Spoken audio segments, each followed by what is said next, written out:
Right, hello lads and lasses, and welcome back to Boys Down Under, where I want to wish you all a very happy New Year's. Hopefully you enjoyed your New Year's celebrations as best as you could, and let's make 2022 a year to remember. Before we go any further though, please remember to like the video and subscribe to the channel. It's the best way to help support the channel grow, and I would be forever appreciative of you guys if you did that. But without further ado, let's get into it. So, transfer news roundup from today. We have one player potentially coming in. We have 4 players potentially leaving the club. And we have 1 player potentially extending their stay at the club. So, in that order, let's push on. And the first lad we have to talk about today is a right winger currently playing for Nimes in League 2, the second division in France. Now, his name is Zinedine Ferhat.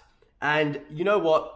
I don't even think we need to cover him, but we still have to because the name says it all. This guy is really classy at 28 years old. He is got the pace and the agility of someone 6-7 years younger than him, but he is still very, very good. You look, and don't be swayed by the fact that he is currently playing in League 2 in France. In the because it wasn't his fault, they were relegated in the 2020-2021 season, which was the season Nimes were relegated. Zinedine started 33 matches for Nimes, scoring 6 times and assisting 10 times during the course of the Ligue 1 season. He had an absolutely incredible year. He also has represented his country, Algeria, many times. 12, not many, but 12 is certainly very, very decent. And you could go as far as to say he's the best Algerian winger out there right now. But in all seriousness, Zinedine is a player. He is a very, very good player. He has a great technical ability. He has great strength to shove off defenders. Flair. He comes with a lot of flair. Look, you know what? I could kind of make a comparison to him and Tom Rogic, because he's built like Tom Rogic. He's tall, he's strong, he's very good with his feet, but he plays on the wing. He certainly isn't any wizard, but still, that is a nice little comparison I can make for you guys. But you may be wondering, why do Celtic need a right winger? We've just signed Dyson Maida, we have Jota still to return from injury, Jamesy Forrest, Liel Abada. But you look at each one of these players, well, we'll do them individually. You look at Dyson, he's predominantly a striker and a left winger, doesn't really play on the right-hand side of the field very much. You look at Jota, he predominantly plays on the left wing, although I can see a move to the right wing occurring in the near future. Maybe cover that in another video. You look at Forrest, very injury prone, certainly not someone you want to be relying on that right wing. Then you have Abada, who isn't as dangerous on that right wing as he was earlier in the season. He's shown glimpses of that back in striker, but with Dyson Maida and Kyogo and Giacomarcus, you just don't see Abada starting striker really at all. So, bringing in someone like Zinedine in, to me, looks like a no-brainer, and that is complemented by the fact that his contract is running out at the end of the season, and with Nimes not really looking good at all in the League 2, they're in no position to promote themselves back into League 1. He wants out. He doesn't want to stay at the club past this year. And that would reduce a transfer fee significantly, as is being reported by many outlets. The only issue is, however, that League 1 clubs want him. And for a player who has played in France his whole life, the opportunity to go back to the top flight in France could be so much more tempting than move to Scotland. Obviously, it is the right choice to come to Celtic. However, players have their personal preferences. And, well, look, the clubs interested are Montpellier and Saint-Etienne. Now, Saint-Etienne probably won't get the man because they are languishing in dead last right now in League 1. They're going straight down to League 2, without a doubt. However, Montpellier have been really, really strong this season. They currently sit 5th in League 1 on equal points with 4th placed Rennes. So Montpellier do seem the clear favourites right now. They've got the added on effect that he can stay in France, and they're also doing really well in the top league. But Celtic are still keeping their tabs, and they are ready to swoop for Zinedine if the opportunity comes.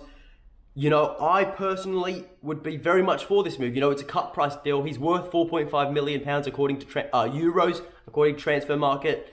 You probably could get that in pounds. We could probably sign him for that much in pounds instead. But I think he would be a very valuable asset to Celtic's attacking ranks. We really lack a lot of quality on that right-hand side. And you just can't trust James Forrest because of the injuries. And I don't really want to be playing Abada week in, week out, especially if he isn't that dangerous anymore.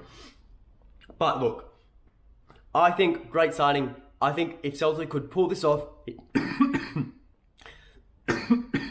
My apologies. I think if Celtic could pull this off, he would be a great signing to have for the rest of the season and past that. Because like I said, he's only 28. He's in the prime of his career. He's heading to the 30s, but he's still got so much more on offer. Moving on, however, and we have reports coming out confirming rumours and suspicions that players on the outer at Celtic are literally on the outer. And look, I hate trying to, sound upbeat and positive when we're talking about players leaving the club, but the report is still that Celtic want to offload Vasilias Barkas, Bolly Bolingoli, and Albion Ajeti all in January. Also, Ismail Soro, his name was brought up as well, and with the arrival of Yusuke Ideguchi, Soro has fallen much further down the pegging order, and a move abroad would certainly be the best for him right now, and all the rest of the players mentioned. And look, it is sad to see them go. These are all players who I think every Celtic fan had high hopes for when they came. Personally, for me, I had really high hopes for Albion Ajeti, but it didn't work out, And Celtic, if they can get some cash back for them, that is an added on bonus, help soften the blow a bit of how much we've spent on them. I think it was £4.5 million on Barkas, same price on Albion Ajeti, that already goes up to £9 million. Bolingoli was, I think, £1 million, so that's 10 million. Soro, about 500k, so that's around £10.5 million we spent on them. If we can get 2 mil back for that, I would be absolutely very happy with that. But the main thing is to get them off the wage bills, because I'm sure they are taking up a huge chunk of that right now. But look, I know this is all from a business side of Celtic, but I think personally it is the most important thing for these guys as players to get out of the to get out and to get on with their careers, because at the end of the day, they have so much more to offer during their they have so much more to offer during their careers. And look, I think they have many years ahead of them, especially someone like Barkas. He's a keeper. He can go until he's 40. Look, and from a squad side of things, they are there for depth, but they are all last resorts, Bolly Bolingoli's appeared twice this season, Barkas twice. Albion Ajeti only came in when we had no other options at striker. Same with Ismail Soro. And look, for all parties concerned, it's the best thing. We get them off the wage bills. They get on with their careers. Happy days. Mutual agreement. Nothing better than that. I apologize as well for all this coughing. I don't know what it is. I don't know what is wrong with me, to be honest with you guys. But we're pushing through it. And yeah, hopefully I get better soon. I should probably have water with me right now. But it is what it is. We push on, because the last bit of news is sort of old news, but it's sort of new news at the same time. You'll see what I mean. The news is that Celtic have opened talks with Tottenham Hotspur over the permanent signing of Cameron Carter-Vickers. That is news I think all Celtic fans have wanted to hear. CCV has been absolutely phenomenal for Celtic this season at the back, and I really do think he's been underappreciated by so many Celtic fans, gone under the radar in the media, because, all the plaudits have gone to Kyogo Jota, but the amount of times that Cameron Carter-Vickers has saved us at the back of this season has been absolutely immense. He's so strong and commanding. He makes up for the lack of height with his pure brute strength. And in terms of details on how much it will cost Celtic, it's looking right now like £6 million up front plus add-ons. So you could assume there's performance-based clauses, club performance-based clauses, sell-on clauses, all that sort of stuff. But really, it's now up to CEO Michael Nicholson, someone Ange has said really recently is heavily involved in transfers, to agree on a fee plus add-ons that suits both clubs. Also, Carter-Vickers, he himself has to assure Celtic that he wants to be at this club past this season. And I really hope he does, because at recently turning 24 years old, he has such a bright future ahead of him. The way he composes himself on the field, you think he's the most experienced centre-back of the lot, even though he's only played a handful of professional first-team matches.